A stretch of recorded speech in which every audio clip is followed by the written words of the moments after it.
Hello everybody, welcome back to the Fight Rundown, day 12. Jesus. Day 12. I tell you what, getting out of the car, it certainly feels like Christmas, because you know when I pull up to Jeeves and get out of the car, it feels a little bit cold this evening. It was, yeah. A little bit, absolutely freezing actually, but that's Christmas for you. It's Thursday. Yeah. It is Christmas time. Have you got a cracker for us? Oh yes. I'm really sorry, of course. I'm getting excited for these. God. The Christmas break is well and truly upon us. Indeed. God, I'm actually loving it. I'm loving it. Final day of work. What do you get when you cross a snowman with a vampire? Snowman and a vampire. It's quite easy. You're going to kick yourself. Snampire.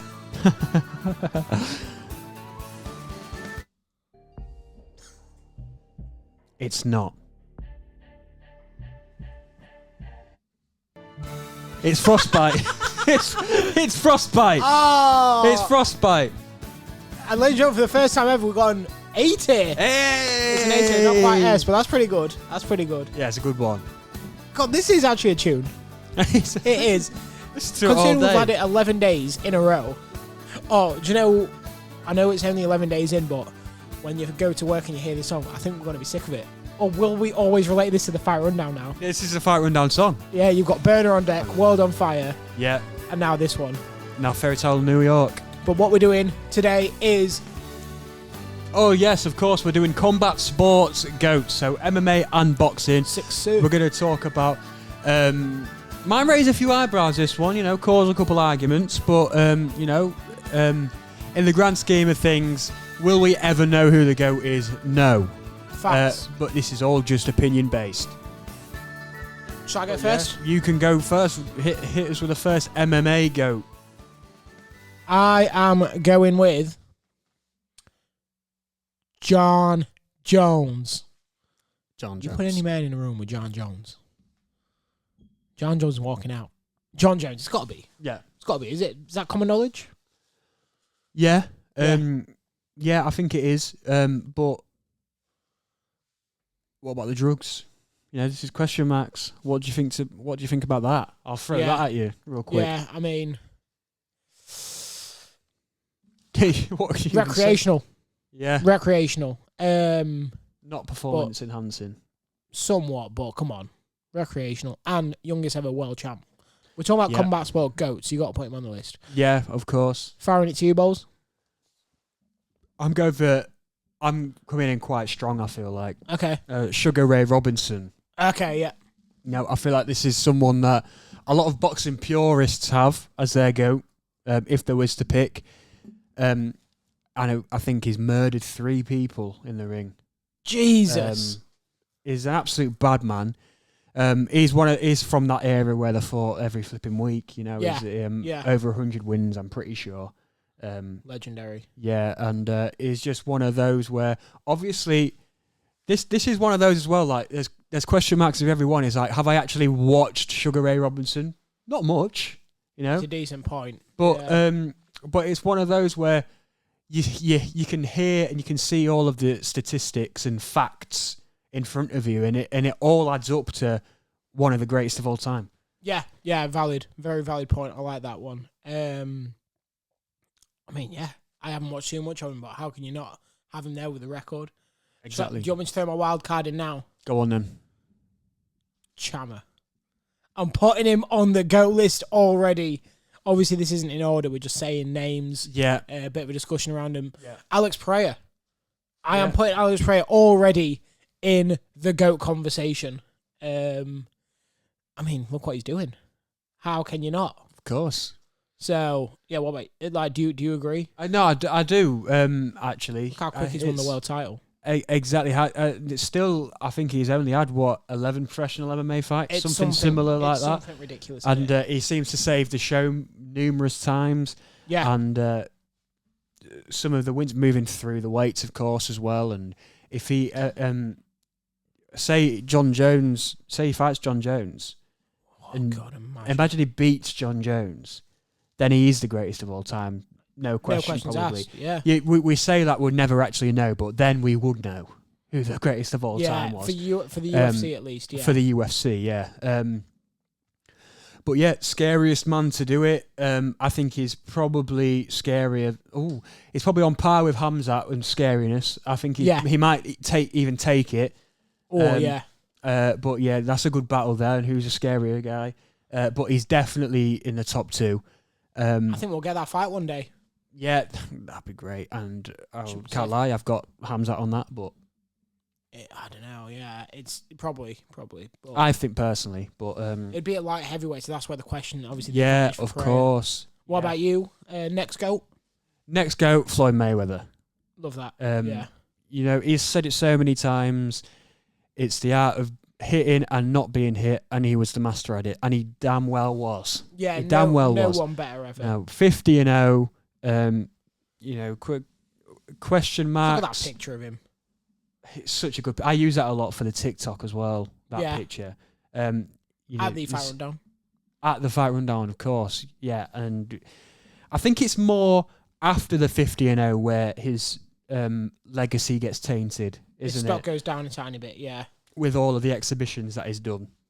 But he's making bread. But, of course, he's making bread. He can do anything that he wants. Who are the fight rundown to say that he's not allowed to do that, you know? Facts. Yeah, it's a good one. But you look at the resume. It's, of course, one of the best resumes out there ever as well. Yeah. And undefeated fighter. Made it look easy in there every single time, pretty much. That's the thing, like, is there any... Obviously, there's a few close ones, Maidana, Oscar De La Hoya, but for the most part, they were all just shutouts, weren't they? Absolutely, and you know, how can you not have him in your top 5 of all time? I think it's a lot easier to say he's your top 5 without actually putting a rating on them. Yeah, agreed. Yeah, he's a legend. He's made the most money. No one's done it better than him. Yeah. Next, I'm going with Khabib. Yeah. I mean, we're just throwing names back and forth here, but Khabib is the man for me. Is he my personal GOAT? I don't know. I think at a point he was, wasn't he? At a point, yeah, he was. It's hard to...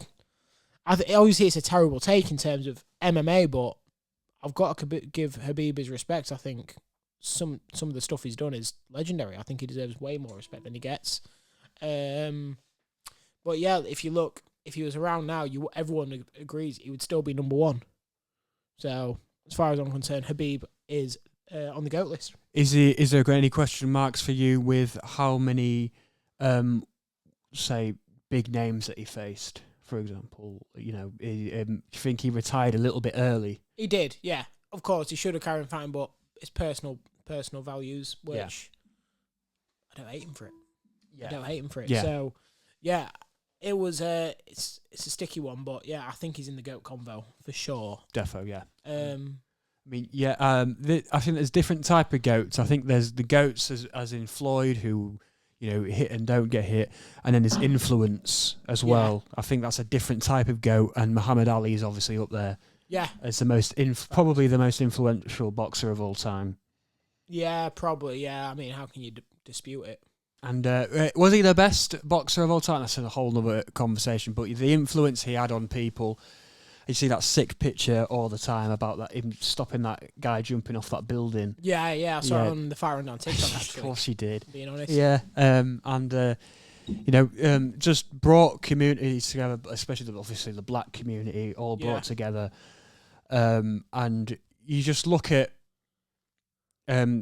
his resume. Yeah, he's took losses, but you look at the wins. You look at the Rumble in the Jungle, the Thriller and Miller, Joe Frazier. Joe Frazier, you hear all these guys talking about each other as well. These are all guys that Muhammad's beat, where he's talking about Joe Frazier is the scariest guy I've ever met in my life. But then, you know, Muhammad's got the wins over him. George Foreman's the biggest puncher of all time. These are all in the GOAT convo anyway. Exactly, might not make this list, but if Ali wasn't around, you'd be the one. Yeah, like George Foreman's the biggest puncher of all time. Oh, Muhammad's or Ali's beat him. You know? All of the big names in boxing, it's he cleaned up. Yeah, he's got some losses on his record, but he cleaned up the big names as well. Yeah, for sure, especially 15 rounds back then. You know what I mean? Absolutely, yeah. The conditions, the health conditions they had to pursue with. Next, I'm going GSP. I mean, GSP's the man. I think I think he is well and truly either top 3. A lot of people will say the GOAT. To be fair, he's not mine. He comes in at about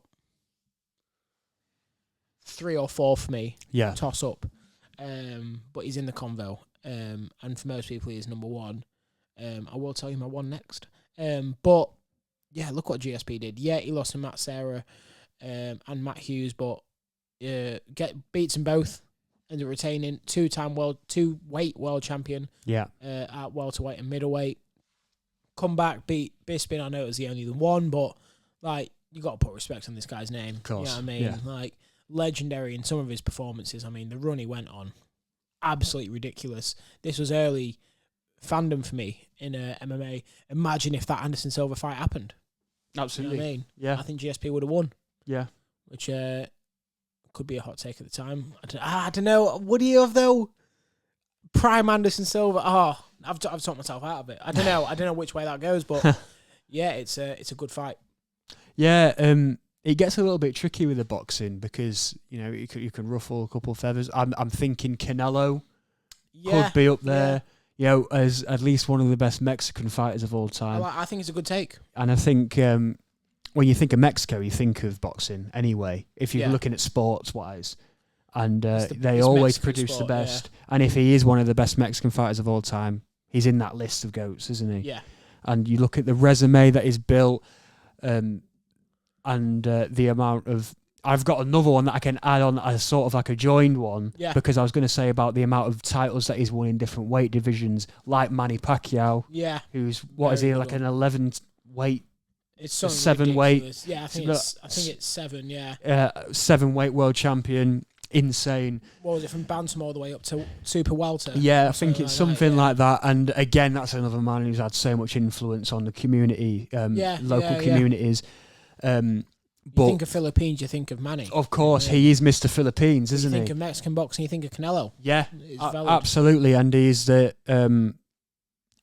probably still is. He's definitely one of the faces of boxing. Won so many titles. I think he falls in that category of one of the 3 who's been undisputed champion in 2 divisions. So you've got Canelo, Inoue, and Bud Crawford. I think are the 3. Yeah. He's absolutely... I think you'd be an idiot to say it's a bad take. Agreed. And next one, my number 1. My number 1 GOAT, I think he is the GOAT, is Demetrius Johnson. Yeah, I agree. I can't question it. I think he's the greatest of all time. We're talking about, I know sometimes me and Bowles get a bit of slack for giving Inoue the number 1 pound-for-pound reward or award. They're definitely catching that on camera anyway. Yeah, I mean, look what DJ did. If you're going to say Inoue's won, you've got to say DJ's the GOAT. I feel like they go hand in hand. Of course. Flying armbar to Ray Borg is just something. Oh my God, I watched that the other day. I still can't believe it. He's too good. I mean, yeah, DJ is the GOAT for me. No one's done what he's done. He is the man. Yeah, did that thing with Rod Tang as well, didn't he? That's a bit of aura for him. It is, yeah. Even taking that's risky. I know he was just getting out the first round and he did. Yeah, absolutely. So that's my number 1. That's my final one as well. Yeah, and I was just going to say about... basically, if we talk about number 1, I genuinely can't pick a number 1. No, it's impossible in boxing. For boxing. Exactly. Boxing's so impossible to pick. Yeah. No, I want to raise the question, we'll both answer it, but I'm going to have to think about it a little bit because I've not actually thought about it. Who's current active now who we think has that potential to be a GOAT in the future? In MMA and in boxing? Boxing, no one. I don't think there's anyone. Canelo's going to go on that top 10 list. Yeah. Inoue, I mean, I don't think he'll ever get his respect, so he'll never be on the list. Yeah. Crawford, I don't think he fights enough. Yeah. He could make it. Any young fighters that you can think of? Ooh, that's a good point. Oh, Usyk could end up on that list. He could be the GOAT. Definitely could, yeah. Yeah. Young fighters coming up. But the thing is with Usyk, people will always say, oh yeah, but he won't beat Lennox Lewis. Yeah. You know what I mean? Yeah, that's the problem. Like, you can't clash. So no one even says Lennox Lewis about, but he's the greatest heavyweight of all time, but no one says about... The problem with the boxing is it's complete opposite to UFC, because in the UFC, they're saying it started at a bad quality and it only got better. with boxing, people saying they're becoming more puffs day by day. You know what I mean? They're fighting once a year, once every year and a half. It's like you're going down like that because back then, obviously, they're fighting 5 times a year, 15 rounds in treacherous conditions. Yeah. Nowadays, they're fighting once a year and Yeah. they're getting paid 10 million and not fighting again. You know what I mean? Which you wouldn't if you're making 10 million a year, but... Yeah, I mean, I think you've got to add Ben Whittaker into that. Obviously, only a joke. But yeah. Maybe Beterbiev or Bivol. Possibly, yeah. I think if Beterbiev keeps winning, if he beats Bivol again, and then goes on and keeps winning, then I think you definitely put him up there. But I think the only way is if he was to go like 50-0, but I don't think he'll have many fights. But then if Bivol actually comes back and wins, I think that propels him to a higher level than it would Beterbiev. Yeah, but you know what they're going to say? Oh, he lost though. So how can you be the GOAT if you've lost? Yeah, because that's why they say some people, not me, but some people would say Khabib's a GOAT because he never lost, or John Jones is a GOAT because he never lost. Yeah, you know what I mean. Like skill wise, if you're not even talking about resumes anymore, but pure skill wise, I'm putting Lomachenko up there as well. Yeah, great as point. one of the greatest of all time.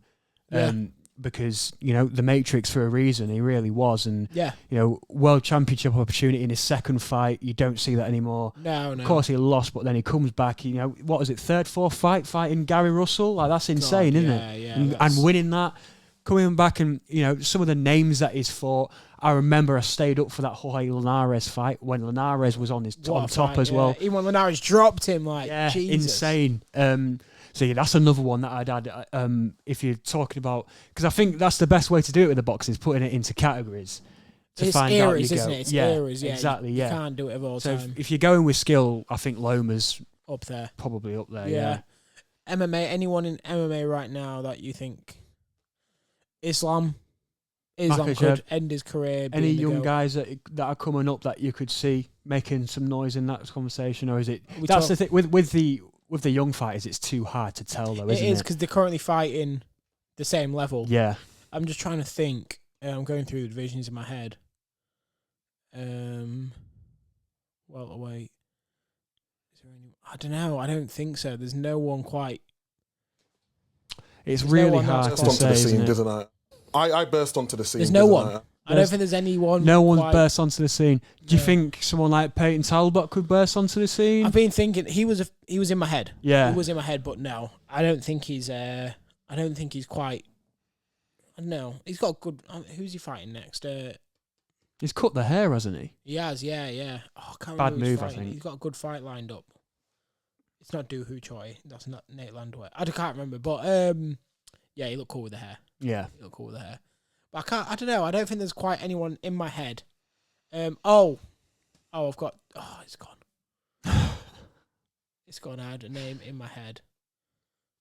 How have I done that? This is the MMA guy. Scouse. He's Scouse. Tom Breeze?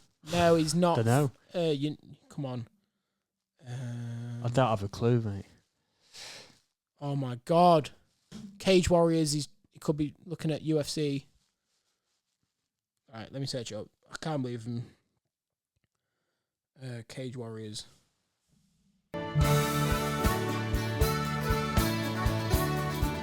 Luke Riley. Okay, yeah, I think I actually have heard of him. So annoying because now it just looks like I don't know him. But yeah, Luke Riley's looking real good. He's looking like someone who could. Oh yeah, he could go far. But Elia, how can we not say Elia? Yeah, like Elia's looking like potential GOAT. Yeah, absolutely. Undefeated. So there's ticking that box. Beating the GOAT of his division twice. Yeah, Jackson Volk. He's ticking quite a few boxes there. So 100%. Yeah, but I think that's everything. Yeah, brilliant. If you're not already, make sure to follow us on TikTok. Make sure to subscribe on YouTube. Like us on Facebook. Follow us on Instagram. You can listen to us absolutely anywhere. We're on all streaming platforms. And getting closer to Christmas. Yes, sir. And what did Joshua say? Wait, well, yes it is. Yes it is. But yeah, we will see you tomorrow. See you tomorrow.